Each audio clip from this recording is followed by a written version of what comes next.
할렐루야,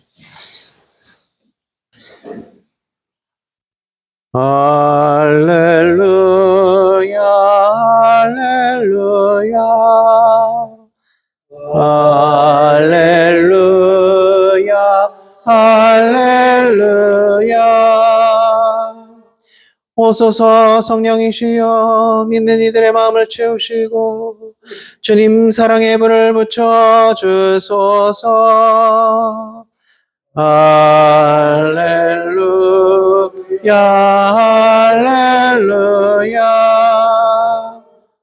주님께서 여러분과 함께 성요한이 전한 거룩한 복음입니다. 주님께 영광 드립니다.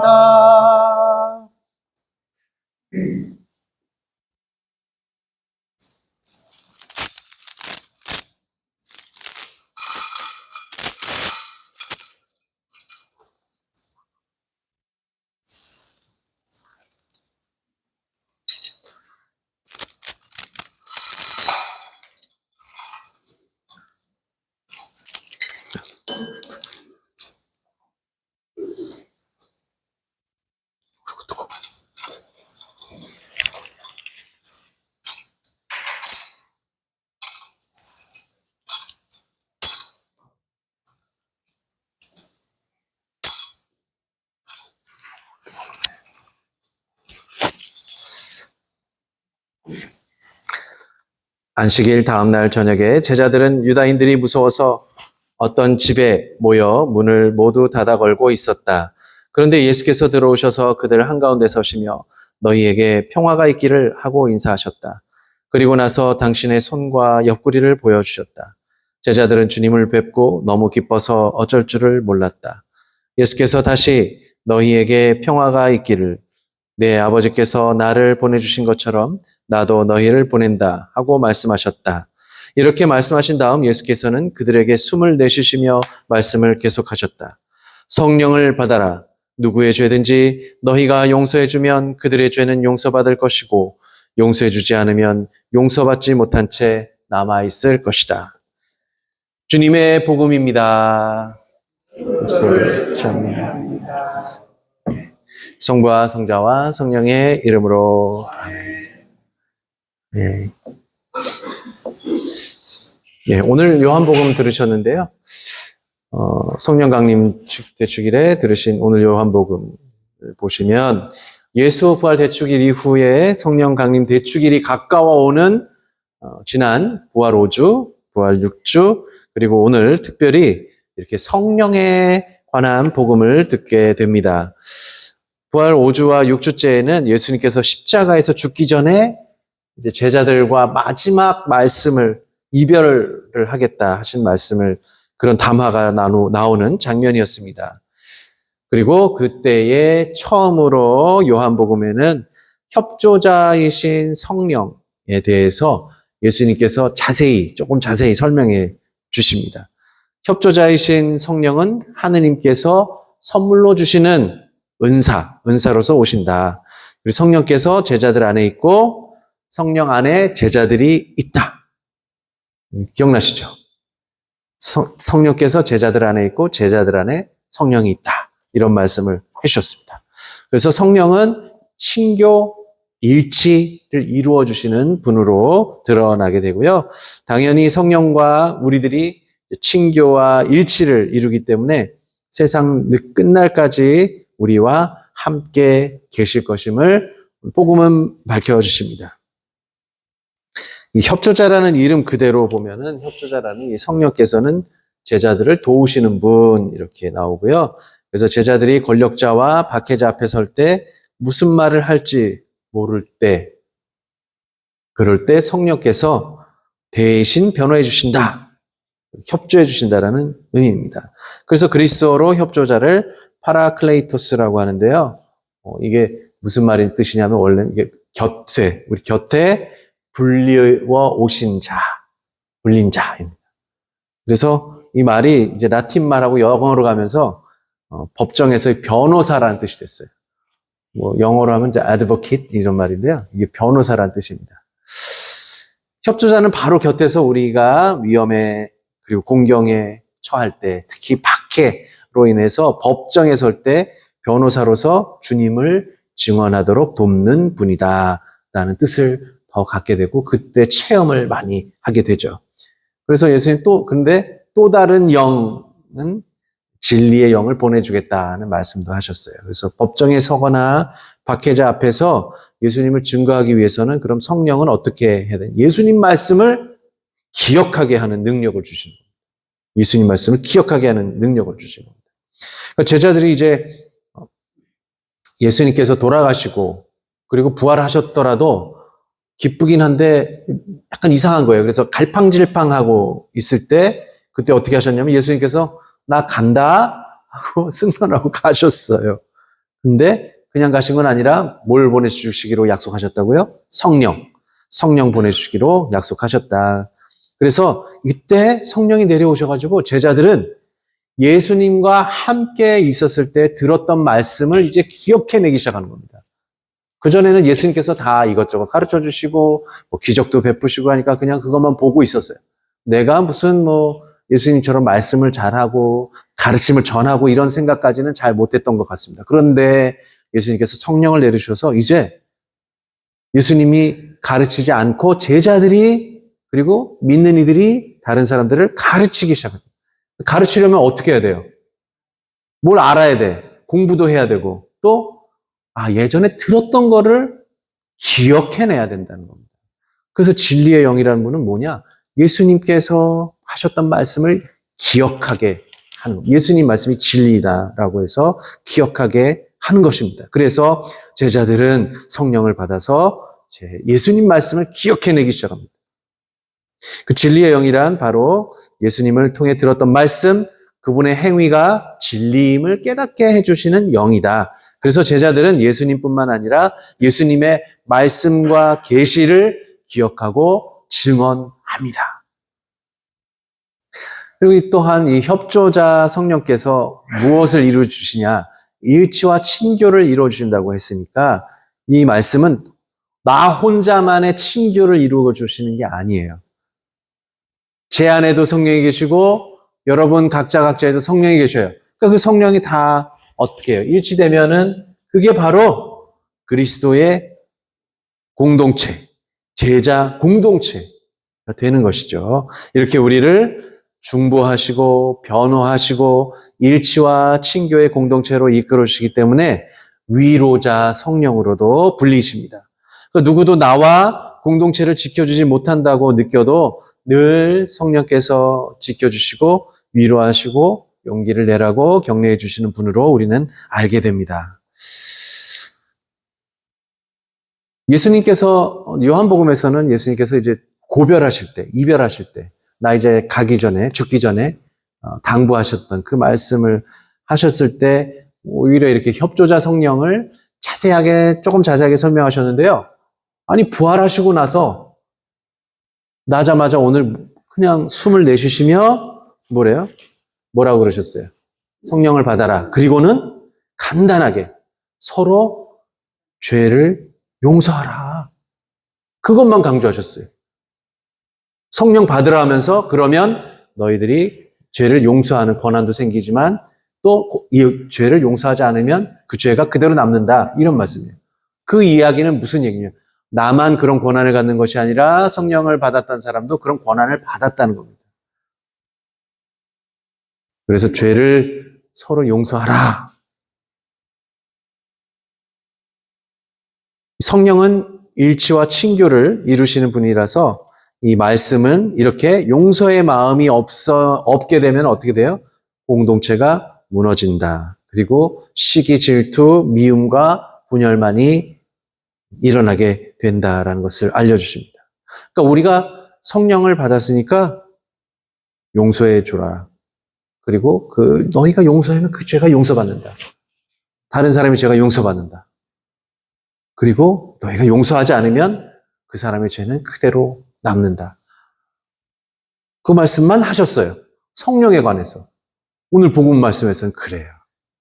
근데 사실 그 전에 예수님께서 떠나시기 전에 성령에 관해서 말씀을 이렇게 많이 해주셨기 때문에 성령은 진리의 영이니까 제자들은 이제 그 진리의 영을 받아서 그 말씀들을 이제 기억해내기 때문에 예수님께서 더 덧붙이지 않으셔도 그때 돼서는 예수님 말씀이 다 기억이 나니까 그렇습니다.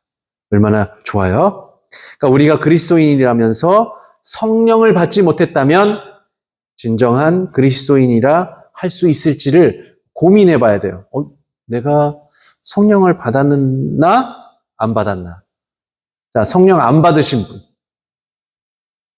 라고 손을 들 수가 없죠. 자, 성령 받으신 분. 네. 사실은요, 세례 때 다 받으신 거예요. 원래. 세례 때 다 받으신 거예요. 근데 우리가 그거를 기억을 못 하신 거예요. 못 하신 겁니다. 예. 어쨌든, 우리가 성령을 받았나, 안 받았나, 이런 것을 한번 좀 생각을 해보셔야 될 때가 온 거죠. 오늘 특별히 그렇습니다. 오늘 아주 단순하게 예수님께서 직접 성령을 선사하시는 요한복음과는 달리 일독서가 좀 길었죠. 오늘 사도행전 2장 1절부터 21절까지 말씀 들으셨는데요. 이때 이 요한복음과 달리 사도행전의 성령 강림 장면은 예수님께서 승천하시는 장면처럼 마치 시각적으로 우리에게 확실하게 전하고 있습니다. 제자들은 배반한 제자였던 그 가룟 사람 유다로 인해서 두려워해서 이게 흩어져서 있었고 갈라져 있었어요. 막 이렇게 어디선가 갈라져 있었어요. 그렇지만 예수님께서 승천하시면서 당부한 말씀, 그리고 승천하시면서 제자들의 마음을 열어서 당신에 관한 말씀을 깨닫도록 하셨어요. 또 그렇기 때문에 서로의 잘못을 깨달아서 반성하고 한 곳에 모여 기도에만 힘쓰고 있습니다. 그게 이제 오늘 사도행전에서 성령 강림 사건이 일어나기 바로 직전에 그런 이야기가 나와요. 그래서 12사도만 작은 방에 있었던 게 아니에요. 성령이 내렸을 때 12사도만 작은 방에 있었던 것이 아니라 예수님의 어머니 누구요? 성모 마리아. 그리고 마리아가 몇 명이나 돼요? 네, 마리아, 그 베다니아의 마리아도 있었고, 마르타도 있었고, 막달라 마리아도 있었고, 예, 또 누가 있어요? 공경래 마리아도 있었나요? 그렇게 될 수도 있어요. 예, 마리아도 다 가질 수 있어요. 여인들이 있었다 그랬습니다. 여인들. 예수님을 갈릴레아 지역부터 처음부터 따라 나서고, 아마 사마리아 여인도 있었을 가능성이 높죠. 그리고 예루살렘에서 예수님을 따랐던 여인들도 있었던 거예요. 그리고 나서 12사도들이 있었다. 그리고 나서 또 믿는 사람들이 있었다라고 얘기가 돼요. 순서를 보면 되게 재밌죠. 성모 마리아와 여인들이 먼저 있었고, 그리고 12제자와 그 밖에 신자들이 방에 있었다. 큰 방은 아니었던 것 같아요. 근데 그들이 있었어요. 그때 성령이 어떻게 내려왔다고 하셨죠? 혀와 같은 모습의 불길이, 세찬 바람이 한번 바람이 불더니만 혀와 같은 혀의 모양을 같은 불길이 모든 사람 위에 내려왔다. 근데 그 불이 여기에 붙으면 어떻게 되죠? 가뜩이나 제 머리가 많이 없어지는데 머리 다 타버린. 그러니까 쏙 들어왔다는 거예요. 쏙 그냥. 그래서 마음에 불을 지폈다. 그런 의미가 되는 것입니다. 머리를 태운 게 아니라 마음에 불을 지핀 거가 된 것이죠.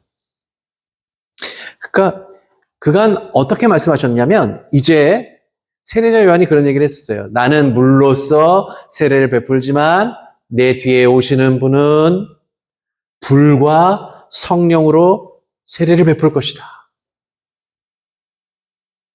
그래서 바로 성령 강림 사건, 이 절에는 성령 강림절에 그와 똑같은 모습으로 불과 성령의 모습으로 이들에게 내려온 거죠.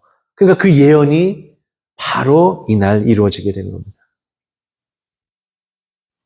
예전에요, 얼마나 오래됐는지는 잘 모르겠는데, 예전에 우리나라에서 공기가 제일 좋은 것이 어딜까요? 강원도 뭐 산골짜기, 그 다음에 지리산 뭐 이런 산골짜기 이런 데서 공기를 담아서, 거기가 공기가 좋을 거 아니에요. 공기를 담아서 그거를 어디다 판매하면 제일 좋을까요? 서울에 가장 그렇죠. 강화에 뭐 와서 팔 일이 없어요? 팔 일은 별로 없어요.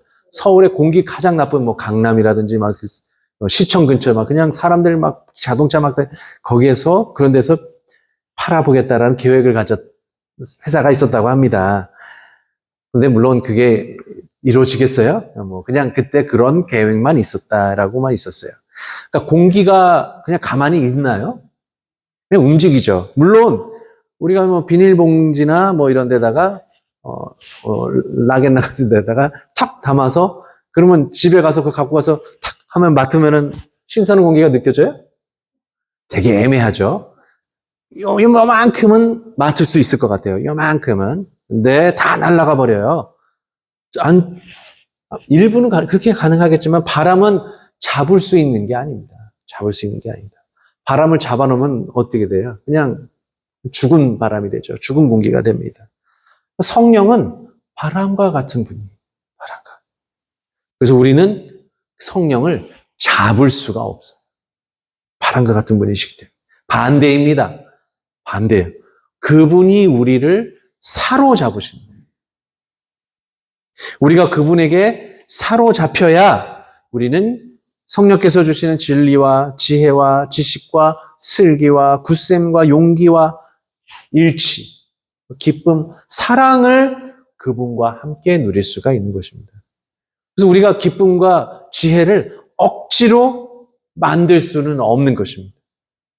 그래서 독서 말씀처럼 우리가 만약에 그분에게 성령에게 사로잡히게 되면 우리 아들, 딸들은 예언을 하고 젊은이들은 계시의 영상을 보고 늙은이들은 꿈을 꾸게 된다는 겁니다. 나이가 들었다는 것은 뭘까요? 나이가 들었다는 것은 더 이상 꿈을 꾸기가 어렵다는 겁니다. 아이고, 이제 그냥 죽을 날만 손꼽아 기다릴 뿐이지 무슨 꿈을 꿔. 그런 생각을 하실 수 있어요. 그게 바로 이 세상 사람 살 때 우리를 그렇게 만들죠. 그런데 성령을 내려오시면 꿈을 꾸실 수 있다는 겁니다. 이 나이에 내가 세실 대학에 갈 수 있다. 이 나이에도 내가 성경을 쓸 수 있다. 꿈을 꾸실 수 있는 거예요. 꿈을 꾸실 수 있는 거죠.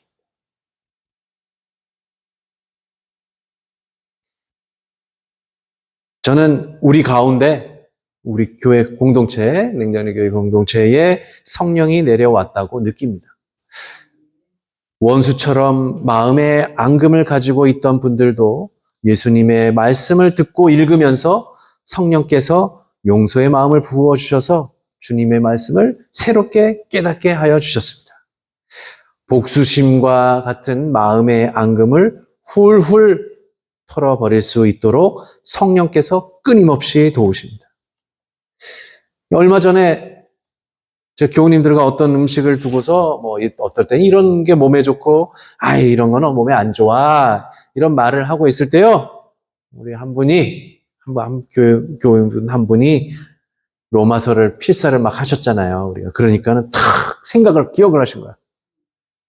음식을 먹을 때도 주님의 영광을 위해서 먹고 단식을 할 때도 주님의 영광을 위해서 단식을 해야 한다고 로마서에 나오지 않았습니까? 와.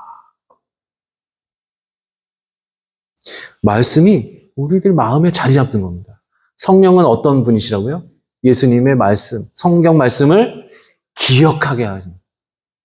그 말씀을 깨닫게 하여 주십니다. 성령께서 우리가 아무리 나이가 들었고 지식과 학식이 부족하다고 막 그렇게 느끼더라도 말씀을 깨닫고 기억나게 하시는 분은 성령이시고 그분은 남녀노소 나이 불문 없이 그렇게 해주신다는 확신을 가지게 되었습니다. 교우 여러분, 주님께서 약속하신 것은 여러 정치가들이 하는 공약이 아닙니다. 물론 시간차가 있을 뿐이지만 주님께서 우리가 원하기만 한다면 약속을 반드시 지켜주십니다. 성령은 우리가 받지 말아야 하는 것이 아니라 주시기로 약속한 분이고 무조건 받아야 하는 것입니다. 그런데 실은 이미 제가 말씀드렸지만 성령을 받으셨어요. 세례 때 받으셨고 견진 때 받았음을 확실하게 인증을 받으셨죠. 받았음을 기억하지 못하고 깨닫지 못한다면 조금 문제가 있죠. 인생의 갈림길, 생사가 갈린 길에 그저 자기 식대로만 해결하지 마시고 성령께 간구하십시오. 성모님과 여인들, 12사도와 신도들이 하나 되어서 기도에 전념하고 있을 때 성령님께서 내려오셨습니다. 지혜의 영이신 분이 예수 그리스도의 말씀을 깨닫게 해주셔서 우리를 악에서 벗어나고 가장 좋은 선택을 하도록 인도해 주십니다. 성령을 받았음을 깨달아 마음의 원한과 응어리를 풀어서 주님께 맡겨드리십시오. 주님의 말씀을 쓰고 읽다 보면 어느새 주님의 말씀이 우리 입에서 막 흘러나와서 다른 이들 앞에서 예수 그리스도를 증거하게 됩니다.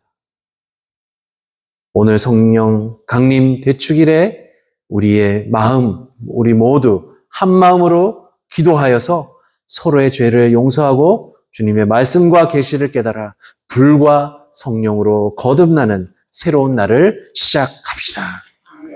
성부와 성자와 성령의 이름으로 아멘.